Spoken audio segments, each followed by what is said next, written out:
Lahara mpanomeny finoana folo andro fiaraha-bavaka eto amin'ny Radio Antson'ny Filazantsara.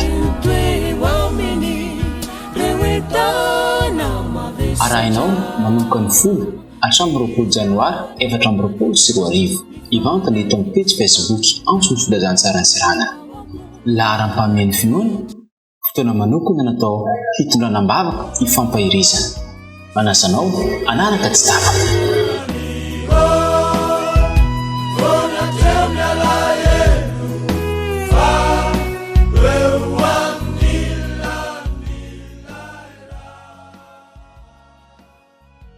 Ampifaliana no hiarabananao tratry ny andro fahatelo ny andro folo androm-bavaka izao. Ny laharam-pahameny finoana horesana aminao an'io dia ny fitahian'ny fiandrasana. Ny fitahian'ny fiandrasana. Ka ny salamo fa 470 ka ny 110 no hobanjinitsika amin'izany. Toy izao ny fivakiny, vakintsika amin'ny anaran'i Jesosy. Mitsahara.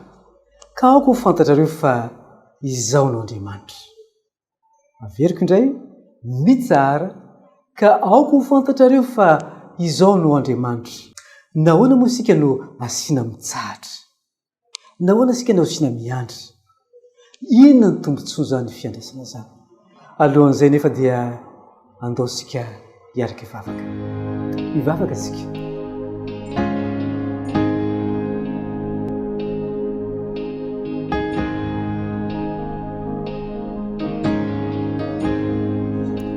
Ry Andriamanitra ray tsara sy masina indrindra ny an-danitro, midera sy mankalaza ny anaranao masina izay satria Andriamanitra lehibe ianao. Andriamanitra tsisy tahaka anao, tsy takatra anay olombelona ny fahalehibeazanao. Ianao no naharin'ny zava-drehetra ary ianao no namorona anay, ianao namorona tongotra amatana anay, mikarakara anay ary natoy izao anay.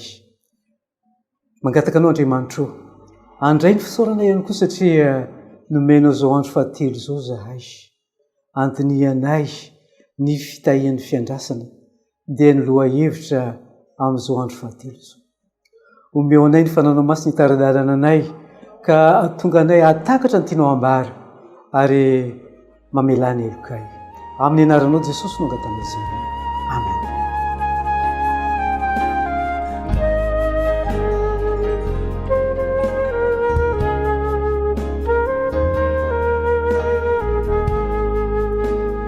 Mitsahara ary aoko ho fantatrareo fa izao no Andriamanitra. Ny salamo fa 470 ka ny 110 taona. Inona marina moa no ilaina fiandrasana? Amin'izao vanim-potoana antsakan'ny fietsiketsehana sy tabataba lava reny sy misafotifoty izao dia tsy misy manan-danja mihoatra noho ny fitoniana sy ny filaminana. Ny fitoniana sy ny filaminana zany no anisan'ny zavatra manan-danja eo anoloana izao toe-javatra misafotifoty iainany taranak'olombelona izao. Eo amin'ny fiainantsika moderna, feno rotoroto dia manao izay hisariana ny saintsika ireo amena isan'andro. Zary toe-tsaina ny miandratra sakafo vita malaky ary antenaina ihany koa fa ho vita malaky tahaka izany ny zavatra rehetra. Adinontsika ny fomba hiandrasana ampaharetana ary izany tsy fahaizana miandry izany dia mety hantraika eo amin'ny diantsika ara-panahy ary hisy vokany manimba koa amin'izany. Ny fanairana hita maso sy ireo fialam-boly reny sofina amin'izao vanim-potoana iainantsika feno fifandraisana an-tambazotra izao dia mahatonga ny fandehanana miadana sy ny fitoniana ho zavatsarotra. Ny fianarana miandry ampitoniana sy mampifantoka ansaintsika amin'ny zavatra momba an'Andriamanitra rehefa miresaka momba an'Andriamanitra isika dia mety ho fanao tsy mahazatra ho an'ny olona maro amin'izao fotoana izao. Kanefa izany no toetra tsara ara-baiboly ilaina velomina indray amin'izao fotoana izao. Ny fikolokoloana toerana mangena tsy tototry ny amena hafa sy ny fanokafana sy ny fanokanana fotoana ifandraisana amin'Andriamanitra irery ihany dia tena ilaina indrindra. Ny fandehanana miadana, ny fipetrana am-pitoniana, ny fiandrasana am-paharetana ary ny fitoniana na dia tsy mamaly ny vavaka ataontsika avetrana azy Andriamanitra. Ireo rehetra ireo dia zavakanto tokony ianarantsika indray. So tsika dia jery hoe inona ary ny tombontsoa azontsika amin'ity fiandrasana ity. Manerana ny soratra masina isika dia mahita ny vaokan'Andriamanitra manana toe-tsaina tia miandry. Manana toe-tsaina tia miandry ny vaokan'Andriamanitra ao amin'ny soratra masina. Ireo mpanoratra ny Baiboly dia milaza matetika ny fiandrasan'izy ireo amin'ny alalan'ny fanontaniana. Izany dia hitantsika amin'ny Habakoko 1:2, Daniela 4:7. Izy ireo tamin'izany hoe Jehova mandram-pahoviana. Jehova mandram-pahoviana. Ao amin'ny Titosy 4:4, Romana 5:5-7, ny Apokalipsy 7:12, ny Salamo 2:20 dia samy milaza ny mahazava-dehibe ny fiandrasana. Hita amin'ireo andinindreo manko fa tsy misy fanantenana raha tsy misy fiandrasana. Tsy misy fiaretana raha tsy misy fiandrasana. Tsy misy faharetana raha tsy misy fiandrasana. Tsy misy faniriana raha tsy misy fiandrasana. Tsy misy fiainana raha tsy misy fiandrasana. Tsy misy tantaran'olombelona raha tsy misy fiandrasana. Ampahany amin'ny fisian'olombelona ny fiandrasana. Ao anatin'ny fiandrasana dia matetika isika no mifantoka amin'ny olana. Ireny olana tsy mahafinaritra ireny ary manantena fa mandalo ihany izany. Saingy ny miandry dia tsy midika ho tsy fanaovana na inona kanefa manantena fa ho lasa ihany ilay toe-javatra makivy. Araka ny fomba fijery ara-Baiboly, ny tanjona voalohany amin'ny fiandrasana dia anazava hoe iza aho ary ho tonga iza aho mandritra ny fiandrasako. Iza aho ary ho tonga iza aho mandritra ny fiandrasako. Ny fanandraman'ny fiandrasana dia mampifanehatra ahy amin'ny fanapahan-kevitra ara-panahy lehibe. Ao amin'ny tsy fiandrasako sy ny ahako dia mipetraka amin'ny fantaniana manao hoe move aho misalasala ny amin'ny fahatsarana sy ny irin'Andriamanitra tsy toa. Sa fantatro fa ao anatin'ny fiandrasana dia misy ny tombontsoa fanararoatra tokana izay hanampy ahy ho tonga olona araka izay anirian'Andriamanitra ahy. Ireo ny fantaniana mipetraka ireo. Zavatra misy dia izao, amin'ny alalan'ny fiandrasana, amin'ny alalan'ny fanandraman'ny fiandrasana dia azoko atao ny ho tonga olona iray vaovao. Raha toy izany fomba fijerintsika dia ho tonga fomba entin'Andriamanitra manovantsika ny fiandrasana amin'izay fotoana izay. Ho tonga fomba entin'Andriamanitra manovantsika ny fiandrasana amin'izay fotoana izay. Ovany araka ny sitrapony isika. Araka izany, ny fiandrasana dia tena fanehoana ny fahatsarana sy ny fahasoavan'Andriamanitra mihitsy. Manampy antsika hitovy bebe kokoa amin'Andriamanitra izay miandry ampaharetana fatratra ka maniry ny tsy averina iza na iza izay mbola azo hovonjena. Izay ny tombontsoa ny fiandrasana.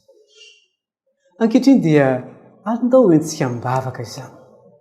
Hoentsika mibavaka eo Salamo 4:7 mba hisy fiantraikany amin'ny fiainantsika. Ary ho hitantsika eo fa tokony hitsatra antsika ary tokony halala isika fa Andriamanitra no andrasantsika. Hivavaka ihany koa tsika amin'ny olona maromaro izay nangataka vavaka zany ka hiditra avy hatrany eo amin'ny fivavahana antsika.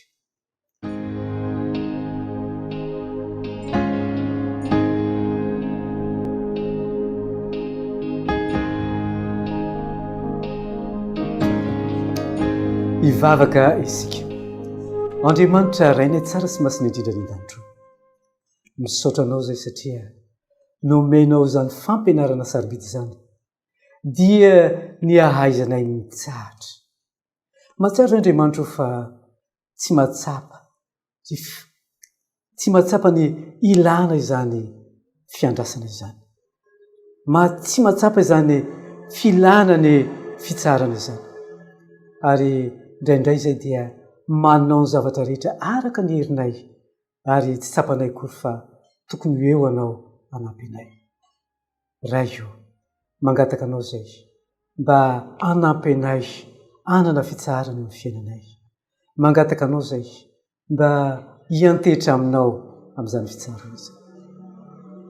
Jesosy io fantatray fa ianao ny tompo, ianao zay nampitsatra ny tafidrivotra no irinay ihany koa mba ampitsatra ny tafidrivotra ny fiainanay.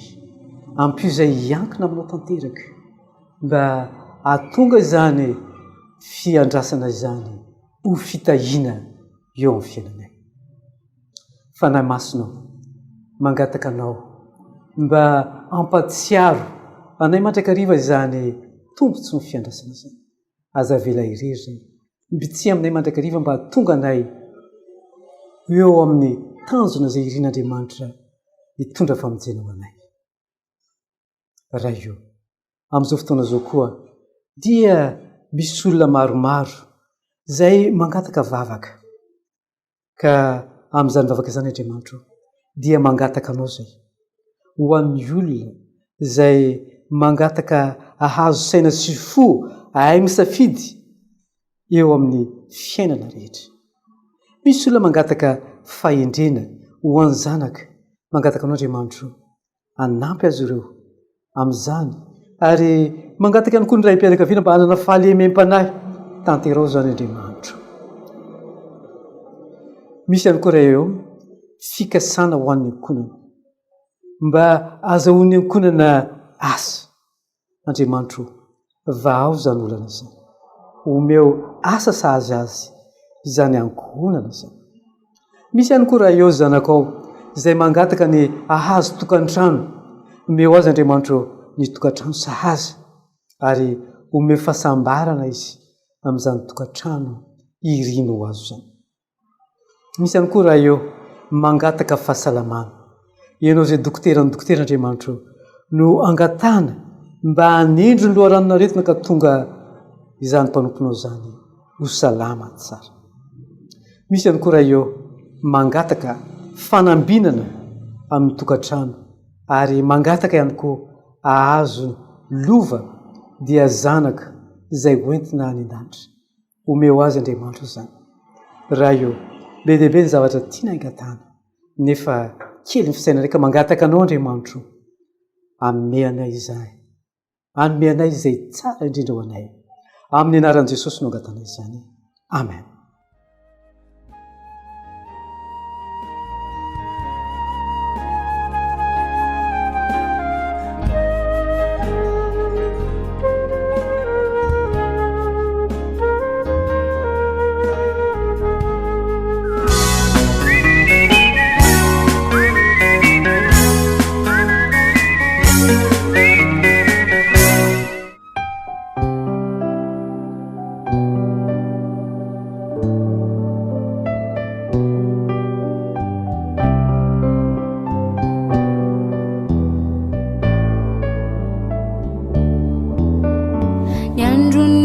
Tanuraku ritumpu tsaro apechaku ewampe latanana wiza ani wiza iriku andrusua setena cantu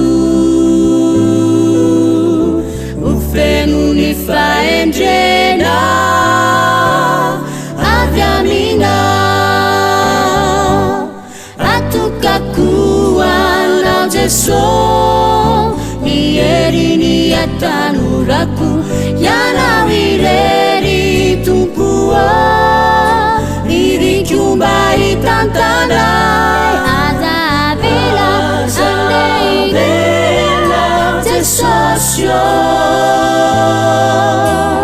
tsy rovinao isanandro ny lalako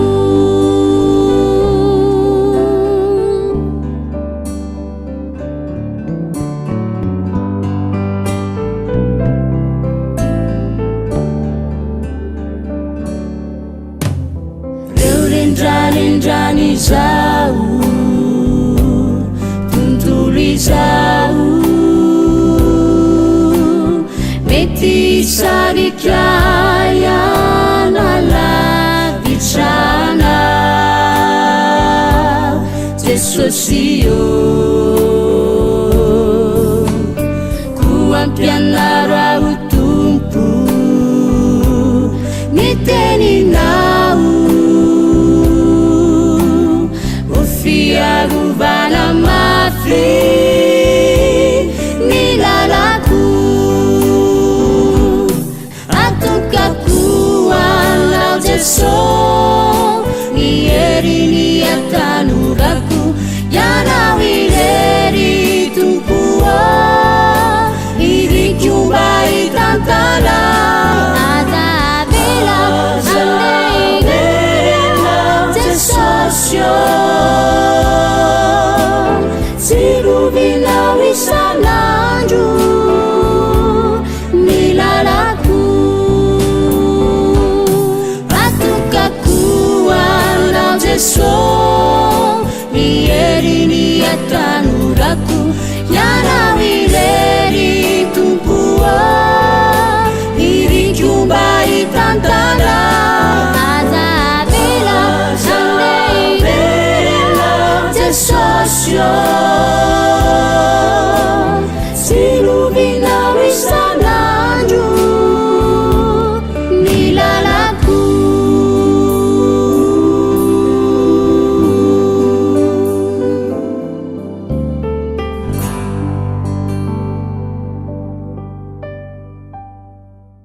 dia tapitra hatreo zany a ny fotoanantsika amin'ity andro fahatelo amin'ny folo andro mavaka ity misaotra ary mankasitraka anao tamin'ny fanaranao zany hatramin'ny farany mbola mitoy zany rapitso koa manasanao hatrany anaraka izany fandarana izany hatramin'ny farany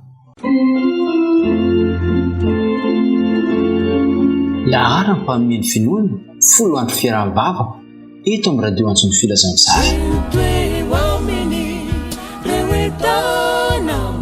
arahinao manomboka ny folo hatramin'ny 20 janoary 2024 ivantana eto amin'ny page Facebook Antson'ny Filazantsara Antsiranana lahara mpanomeny finoana fotoana manokana natao hitondranam-bavaka hifampahirezana manasanao anaraka tsy tapaka